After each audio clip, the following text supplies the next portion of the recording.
Bonjour à tous et à toutes et bienvenue dans une nouvelle vidéo. Dans cette vidéo je vais faire un nouveau format, un format que j'ai jamais fait sur la chaîne. Mais voilà, j'avais plutôt envie de tester ça, c'était un moyen pour moi de vous présenter beaucoup de lectures en un temps assez court. Je vais faire ça sous forme d'un top tier. J'aime beaucoup les vidéos de Anne de la chaîne Anne Literarum et elle en fait de temps en temps. Et puis récemment il y a aussi Emma donc de la chaîne La Bouquinade qui a fait ça pour toutes ses lectures de 2022. Alors en l'occurrence moi j'ai pas fait ça pour toutes mes lectures parce qu'il y en a quand même certaines dont je vous ai déjà parlé, soit à travers mes points lecture qui vont jusqu'au mois d'avril inclus, ou bien lors de mon bilan du Pumpkin Autumn Challenge. Donc voilà, en fait du coup j'ai décidé de mettre dans cette vidéo les 50 livres dont je ne vous ai pas parlé sur la chaîne cette année. Donc tout en haut du classement j'ai mis la catégorie Top 2022, ce sont tout simplement les livres que vous allez retrouver dans ma vidéo Top 2022. Ensuite la catégorie Vraiment bonne lecture, c'était des lectures qui étaient vraiment bien, sans être des coups de cœur, sans entrer dans mon top, mais qui m'ont franchement convaincue. Puis on a la catégorie C'était sympa, donc voilà, des lectures que j'ai plutôt bien aimées, mais pas non plus voilà, incroyables. Puis la catégorie Sans plus ou Déjà oublié, malheureusement le déjà oublié, voilà c'est le jeu quand on parle des livres a posteriori. Et puis la catégorie non, voilà, bon, vous n'avez pas forcément besoin de plus préciser que ça. Donc on va commencer tout de suite avec les lectures de mai et on va commencer avec un Sanderson, à savoir Les enfants de l'Innomé et j'ai pas trop aimé. Alors oui, j'aime énormément Brandon Sanderson, mais vraiment ce titre-là ne l'a pas du tout fait avec moi, j'ai trouvé ça pas très intéressant. C'est une histoire avec une sorte de vampire plus ou moins qui a de l'emprise sur d'autres personnes et avec un côté un peu médiéval, c'est dans l'univers du jeu de cartes Magic que je ne connais pas, mais enfin bref, toujours est-il que ça m'a pas convaincue, j'ai trouvé ça pas très intéressant à lire. Ensuite on a Sorcière par Céline Duchenet qui est un essai et ça c'était franchement sympa. Après nous avons Blackwater. Alors là j'ai mis le tome 2 parce qu'en fait ce sont les tomes à partir du tome 2 mais je les ai tous lus, j'ai fini la série cet été. Alors en fait je les mettrai dans vraiment bonne lecture, je vous en parlerai quand même dans mon top 2022 parce que c'est une lecture qui m'a suivie sur l'année, sur plusieurs mois où j'ai lu beaucoup de tomes, mais je l'ai mise plutôt comme un bonus parce que ça n'a pas vraiment été un top, ça a juste été une très chouette série que j'ai beaucoup aimé suivre sur l'année. Après nous avons La carte postale par Anne Berest et ça va dans mon top, je l'ai écouté en livre audio. Puis nous avons Magus of the Library, le tome 5, alors autant les premiers tomes c'était des coups de cœur, autant celui-ci c'était un sans plus. Après nous avons Iron Widow, celui-ci c'était franchement sympa, mais d'un autre côté j'ai trouvé quand même que c'était très long à démarrer. Si ça n'avait pas été aussi long à démarrer je l'aurais mis dans vraiment bonne lecture, mais à cause de la lenteur du début je suis obligée de le mettre dans C'était sympa. On est sur un récit de SF d'inspiration chinoise avec des grosses créatures, en même temps des castes anciennes, etc. C'était intéressant, mais voilà, vraiment trop lent à démarrer pour moi. Après on a La Pénélope, c'est un petit ouvrage numérique, c'était sympa, on est sur une réécriture de l'Odyssée, etc. mais du point de vue de Pénélope et des personnes qui vont graviter autour d'elle. C'était franchement chouette, c'est un peu bizarre parce que ça mélange à la fois de l'Antiquité et des vaisseaux spatiaux. C'est pas la lecture la plus mémorable mais c'était plutôt chouette à lire. Ensuite on a Loveless d'Alice Oseman et rien que pour les kilos de larmes que j'ai versées, ça va bien sûr dans mon top. Voilà. Après on a Un long voyage par Claire Duvivier, là on est arrivé sur les lectures de juin et en juin j'ai enchaîné plein de super belles lectures alors que ça a franchement pas été un mois super pour moi, comme quoi ça fait pas tout. Et voilà, Un long voyage, pas de suspense, ça va tout en haut et ça va même tout en haut du plus haut. Voilà. Après nous avons Les règles de l'amitié, ça c'est une bande dessinée, c'était franchement très chouette. Je vais pas le mettre dans mon top parce que cette année j'ai pas tellement mis de graphique dans mon top, mais ce serait potentiellement dans le top graphique, c'était franchement très chouette. C'est un récit, c'est vraiment de la fiction autour d'un groupe de jeunes filles qui vont discuter ensemble des règles, etc. dans un lycée. C'était franchement ouais, c'était vraiment réussi, c'était vraiment sympa. Après on a Trois Lucioles par Guillaume Chamanadian, donc le tome 2 de Capitale du Sud. Vous connaissez mon amour pour cette série, ça ne change pas, c'est dans le top. Après L'île des femmes de la mer, celui-ci c'était franchement chouette, c'était ouais, vraiment une bonne lecture. L'île des femmes de la mer, c'est un récit qui se passe en Corée du Sud sur 2 époques et qui parle des Aneyo, j'ai toujours un doute, qui sont les femmes plongeuses qui faisaient vivre leur communauté sur l'île de Jeju, je crois que c'est l'île de Jeju, en Corée du Sud, avec tout le contexte de Seconde Guerre mondiale, etc. J'avais déjà lu Les Filles de la mer de Marilyn Bracht que j'avais beaucoup aimé sur le même thème. De nouveau, ce récit-là m'a franchement convaincue, c'est un récit qui m'a beaucoup touchée. Il n'est pas franchement passé très loin du coup de cœur, mais voilà, il mérite clairement sa place dans le vraiment bonne lecture. Après, on a L'Éden des sorcières. Ce tome-ci ne m'a pas franchement convaincue. Voilà, c'était pas mauvais, mais par rapport aux autres tomes, c'était moins bien.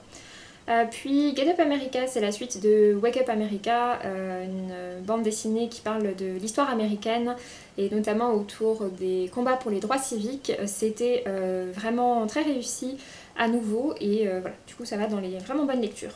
Après, on a Maïdala Express par Davide Mauro Sinoto et Pidi Bacalario. Je le mets dans C'était sympa. J'aime beaucoup ce que fait Mauro Sinoto en général. J'ai vraiment eu des chouettes coups de cœur pour certains de ses livres. Celui-ci n'a pas été un coup de cœur, voilà, c'était sympa, mais ça reste là. Donc là, on est dans mes lectures de juillet. J'ai lu La tête hors de l'eau et celui-ci, c'est un recueil de poèmes. Il y avait des choses qui étaient franchement chouettes, mais d'autres qui étaient beaucoup plus oubliable, du coup en moyenne je le mettrais dans le C'était sympa. En juillet j'ai vraiment lu beaucoup de livres, je crois qu'en juillet j'ai lu une vingtaine, 25 livres alors qu'il y a certains mois de l'année où j'en ai lu 4. Voilà. Ensuite j'ai lu Steam Sailors, le dernier tome, et je vais le mettre dans C'était sympa. J'ai préféré les autres tomes à celui-ci. On part avec quelque chose d'alchimiste et plus de magie, etc. dans cet univers. C'est un univers que j'aime beaucoup, donc vraiment pour l'ensemble de la série je le mettrai dans vraiment bonne lecture. C'est franchement une série que je vous recommande. Après voilà, ce tome-ci m'a pas plus enchanté que ça, je m'attendais quand même à un peu plus l'apprécier. Après on a Le Silence des Vaincus par Pat Baker qui se passe pendant l'Antiquité, celui-là aussi du point de vue des femmes qui changent du coup de main au fil des conquêtes et des victoires.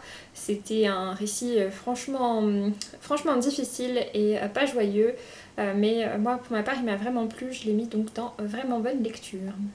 Après on a La Sorcière aux champignons, le tome 2 du manga, ça va dans le non. J'avais plutôt bien aimé le tome 1, j'avais trouvé ça un peu classique, un peu trop shoujo, etc. pour moi, mais alors franchement ce tome 2, c'est un non. Après, le tome 3 de La Dernière Geste par Morgan of Glencoe, ça va bien entendu dans le top 2022.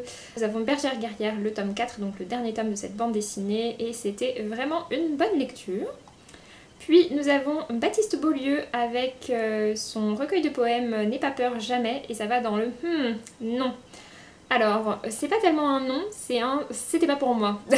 Voilà, j'y suis restée franchement très hermétique alors que j'aime beaucoup l'écriture de Baptiste Beaulieu, j'aime beaucoup ses romans en règle générale. Malheureusement voilà, les deux que j'ai lus cette année l'ont pas fait avec moi, et vraiment ce recueil de poèmes, je dois dire que j'y suis restée très hermétique. Malheureusement je m'attendais à beaucoup plus l'aimer, mais voilà, ce sont des choses qui arrivent.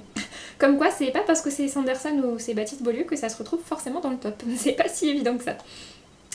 Ensuite, nous avons Olivier Norek avec Dans les brumes de Kaplan. Et alors là, celui-ci, je suis vraiment très embêtée. C'est un livre sur lequel j'aurais pu vous faire une vidéo entière. Le problème, c'est que ça aurait compris beaucoup de spoil pour pouvoir vraiment vous exposer mon avis. En fait, c'était un récit dans lequel j'ai trouvé qu'il y avait des choses vraiment intéressantes, qui étaient très prenantes par certains aspects. Et en même temps, j'ai pas du tout aimé le choix de résolution qui est fait et ce que ça dit de la parole des victimes, etc. Pour moi, ça pose un gros souci. Ça m'a laissé sur un sentiment presque énervé sur la fin, alors que c'est un récit qui partait vraiment bien. Je vais le mettre dans C'était sympa parce que quand même, j'ai apprécié pendant ma lecture. Mais c'est vrai que pour moi ça soulève quand même des problèmes qui font que clairement il peut pas aller plus haut. Ensuite on a Porcelame par Célia Flo, et ça va dans le vraiment bonne lecture. C'était franchement chouette, j'ai hâte de lire la suite. Après La courbe de tes yeux, c'est un non. C'est pas vraiment un non. Franchement dans les livres que j'ai mis en non, il y en a peu qui sont vraiment sincèrement des noms. Celui-ci c'est pareil, c'est pas vraiment un nom, mais je suis complètement passée à côté. C'est un récit qui parlait de harcèlement, etc., des thèmes qui peuvent vraiment me plaire, mais j'ai pas aimé le ton, etc. Enfin ouais, non, ça n'a pas été pour moi, c'est tout. Ensuite, nous avons Prospérine, virgule point. C'était... je vais le mettre en C'était sympa. J'ai hésité, mais je vais le mettre en C'était sympa parce que c'est pas une lecture que je trouve si mémorable que ça. Il y avait plein d'éléments très chouettes avec toute la mise en page, etc. Des rebondissements sympas, mais il y a d'autres choses qui m'ont pas trop convaincue. Donc voilà. Ensuite on a After Love. After Love j'hésite un peu, ça a franchement quand même été une... Ouais c'était une lecture sympa. Je vais le laisser en lecture sympa parce que c'était pas le truc le plus mémorable. On est sur une histoire de faucheuse avec une jeune femme qui devient faucheuse alors qu'elle vient de rencontrer l'amour de sa vie. Elle est franchement dégoûtée et en plus elle peut pas les voir sinon ça veut dire que la personne va bientôt mourir, ce qu'elle ne souhaite pas. Donc voilà, c'était vraiment chouette. Après on a Les Sorcières de la fin du monde, je vais le mettre en déjà oublié. En fait, Les Sorcières de la fin du monde, le tome 1 était sympa et ça se dégrade pour moi au fil des tomes. Vraiment, le dernier tome, je l'ai trouvé sans aucun intérêt. Le dernier tome, je l'aurais clairement mis en non et le tome 1 plutôt en c'était sympa. Donc voilà, dans la moyenne, on va le mettre là. C'est une trilogie qui est terminée. Ça se lit très bien, mais bon, voilà. Après, la Team Collège. La Team Collège, c'est une série que j'aime vraiment bien, que je trouve chouette. Il y a des chouettes valeurs dedans. Ici, on parle de l'habillement des jeunes filles et du fait que ce ne sont pas elles qui sont en tort, ce sont les garçons pour s'ils ont des comportements indécents. Après, Cœur de Lion. Cœur de Lion, ça va dans le non. C'est un récit que j'ai abandonné. C'est une romance MM, ça prend très longtemps à démarrer. Les personnages sont chiants. Voilà, non, ça l'a pas fait pour moi. Après, Les Gardiennes d'Aether, ça c'est une bande dessinée qui était franchement sympa et je suis curieuse de lire la suite. Au Lac d'Amour, pareil, Au Lac d'Amour, ça va dans le vraiment une bonne lecture. J'ai vraiment aimé. C'est un roman canadien qui parle des premiers émois amoureux, d'érotisme, etc. adolescent. Et la lecture audio est très très chouette, avec accent québécois bien entendu, puisque c'est un roman québécois. Mais franchement, ouais, c'était franchement chouette. Et puis en plus, j'adore la couverture. Ouais, c'était vraiment une bonne lecture. Dans la même catégorie, on va mettre Une fille comme il faut par Jasmine Darznik, dont j'avais déjà beaucoup aimé L'oiseau captif. À nouveau un très très chouette récit qui se passe entre plusieurs pays et qui parle du poids de la société sur les épaules d'une jeune femme et de tout ce qu'on attend d'elle, etc. avec l'histoire en fait de la mère de l'autrice. Toute son histoire avec les choses qu'elle ne connaissait pas en fait de la vie de sa mère. Elle va découvrir une photo d'elle aux côtés d'un homme qui n'est pas son père. Elle va donc apprendre que sa mère a eu un premier mariage et s'intéresser à tout ça. Et en même temps ça parle également de elle en tant que fille d'immigrés, je crois que c'est iranien mais je veux pas dire de bêtises. Ensuite on a Une couronne d'os et l'épine, c'était... j'hésite entre les deux. Parce que l'univers était excellent, mais il y a certains choix que j'ai pas aimés et c'était trop long. Et c'était trop lent. Mais d'un autre côté, c'était franchement bien écrit, bien construit. Je vais quand même le mettre en vraiment bonne lecture, je pense. C'est pas la meilleure de toutes celles qui sont là, mais il y avait quand même de sérieuses qualités dedans, donc voilà, on va le laisser là. Ensuite, on a Marina par Carlos Ruiz Zafón. C'était mon premier livre de l'auteur, j'hésite, pareil. Lui, je vais le mettre en vraiment sympa parce que c'est pas la lecture la plus mémorable, mais c'était franchement chouette. On part dans avec un jeune garçon qui va trouver en quelque sorte quelque chose qui serait presque comme une dimension parallèle en faisant la rencontre d'une jeune femme qui s'appelle Marina, dont il tombe amoureux et il va rentrer dans tout son monde. Elle vit un peu en marge de la société. C'était vraiment très très chouette comme lecture. J'ai vraiment apprécié. Du coup non, je vais le remonter. On va être cohérent avec ce que je suis en train de vous dire, du coup je vais le remonter. Celle qui l'attendait de Baptiste Beaulieu, je vais le mettre dans le bof.